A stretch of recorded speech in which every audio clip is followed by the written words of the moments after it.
What is your greatest goal in life? What is it that you most deeply desire or cherish?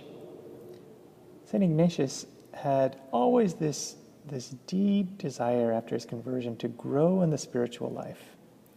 He wanted to grow in the spiritual life because it was to grow in love, and it was to grow in intimacy with his beloved Creator and Lord. He tells us how to grow in the spiritual life. And again, we have a paradox here. He says that each person should convince himself that he will make progress in the spiritual life in proportion to his detachment from self and the desire for personal advantage. We will make progress in the spiritual life insofar as we are detached from ourselves and our desires to get an advantage over others or things that will bring us benefit. A way of thinking about this is the image of a tree. A tree is, take a big oak tree, say. It's a cantilevered object where there's tremendous weight.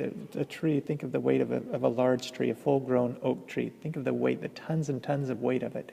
And it's all cantilevered over one point, just that trunk going into the ground. All this weight blowing in this heavy, strong wind, and it's all cantilevered on this one point. You can be sure that there must be a tremendous amount of root structure to hold up that whole tree, to hold up that trunk when it's all cantilevered on one little point.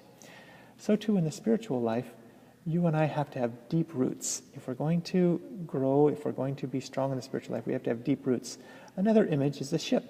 The taller the ship, whether it's an aircraft carrier or some large ship, the taller the ship or a cruise ship, you can bet the higher it is above the water, the more it must have a deep keel going into the water, right? It must have a deep keel going into the water to give it stability. And in fact, that is the case. The deeper it is in the water, then the more it can rise above the water. And so too in the spiritual life, you and I have to go deep if we're ever going to truly grow and to be strong in the spiritual life. That means it's proportional. Our growth this way is proportional to our growth this way, our detachment from self. So often we're looking for ourselves, we're looking for affirmation for ourselves, we're looking to make a name for ourselves. We train our children, even unfortunately in a non-Christian way, asking them what do they want to do, what do they want to be when they grow up, what do they want for themselves, and what do they, all these things, instead of asking them a Christian question, which would be, how can you best serve God when you grow up? Or at least how can you best serve others when you grow up? That's helping them think outside of themselves, to be detached from their personal advantage. So often when I work with kids, I hear this over and over again, what they want to do, what they think they can do, and they're taught things like, you just dream and you do it, you put your dreams to work and whatnot. But that doesn't bring God into the equation yet. And first and foremost, they should be serving God. To praise, reverence, and serve God is why God created them. Day after day, He keeps creating them to praise, reverence, and serve Him. But we're misguiding them if we just talk to them about what they want to do with their talents for themselves and then to serve God on the side. No. Serving God should be the primary thing. Everything else besides that is extra.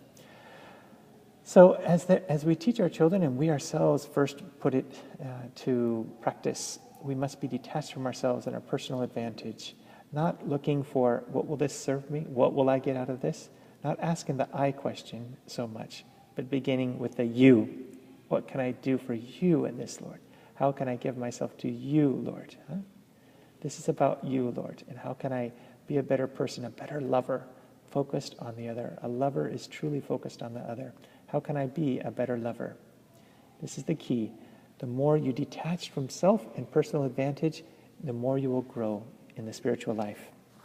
We should convince ourselves that we will make progress in the spiritual life in proportion to our detachment from ourself and the desire for our personal advantage.